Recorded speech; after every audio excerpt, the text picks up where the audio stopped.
কয়েকদিনের বৃষ্টি আর তার উপর ডিভিসি থেকে জল ছাড়ায় বিপত্তি। পূর্ব বর্ধমান জেলার জামালপুরের বন্যা পরিস্থিতির সৃষ্টি হয়েছে। নদীর জল ঢুকতে শুরু করেছে ব্লকের বেশ কয়েকটি গ্রামে। ধান থেকে শুরু করে সবজি ফসল চলে গিয়েছে জলের তলায়। ক্ষতিগ্রস্ত হয়েছে একাধিক ঘরবাড়ি। স্থানীয় বাসিন্দাদের সরিয়ে নিয়ে যাওয়া হচ্ছে অন্যত্র। এই পরিস্থিতিতে মানুষের পাশে এসে দাঁড়িয়েছে ব্লক প্রশাসন।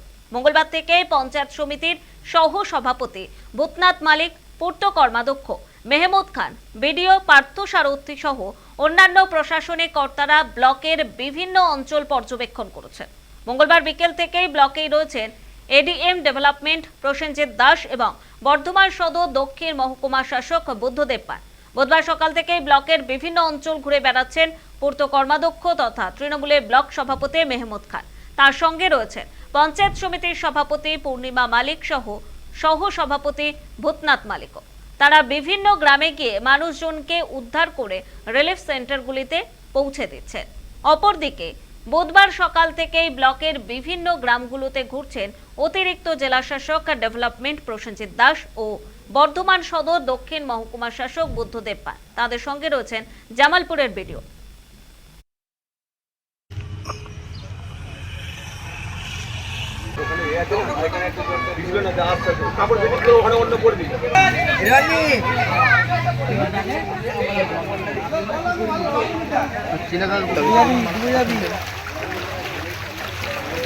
জামালপুর ব্লকে বিভিন্ন জায়গায় যেমন বেরুগ্রাম, জামালপুর 1, জামালপুর 2, জোরশিরাম এবং চকদিঘি, জারগ্রাম এই প্রত্যেকটা এলাকায় প্লাবিত হয়েছে এবং অনেক কৃষকের যার সবজি অনেক নষ্ট হয়ে গেছে এবং অনেক গ্রামে জল ঢুকে গেছে, যেমন দ্বীপের মানা, আপনার জানকুলি, রামনাথপুর এবং শ্রীকৃষ্ণপুর, জোরশিরাম, জোর দক্ষিণ এবং ওইদিকে আপনার কুড়া, সাজমনতলা, আমাদের হচ্ছে মৈদিপুর, রেজদারপুর, উজিরপুর এবং আপনার জোরচাঁদ, পাইকপাড়া এবং সোনারগড়িয়া এই এলাকায় এবং জামালপুরের বিস্তীর্ণ দামোদরের বাঁধের সামনের দিকে দামোদরের সংলগ্ন এলাকায় প্রত্যেকের সবজি এবং অনেক যারা বাড়ি আছে তারা অনেকই নষ্ট হয়েছে এবং তাদেরকে আমরা প্রায় 8 থেকে 10টা জায়গায় স্কুলে আমরা ক্যাম্পে রেখেছি। তাদের খাওয়া দাওয়ার ব্যবস্থা থেকে শুরু করে সব রকম এবং বিডিও সাহেব এবং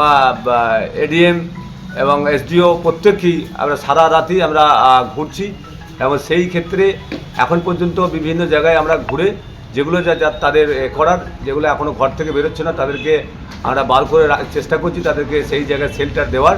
প্রত্যেকের কাছে আমার অনুরোধ, ভয় খাবার কিছু নেই, আমরা প্রত্যেকটা সময় আপনাদের পাশে আছি। যে কোনো সময় খাওয়া দাওয়া থেকে শুরু করে এবং মেডিকেল থেকে শুরু করে সব রকম সাহায্য আমরা করার জন্য প্রস্তুত আছি।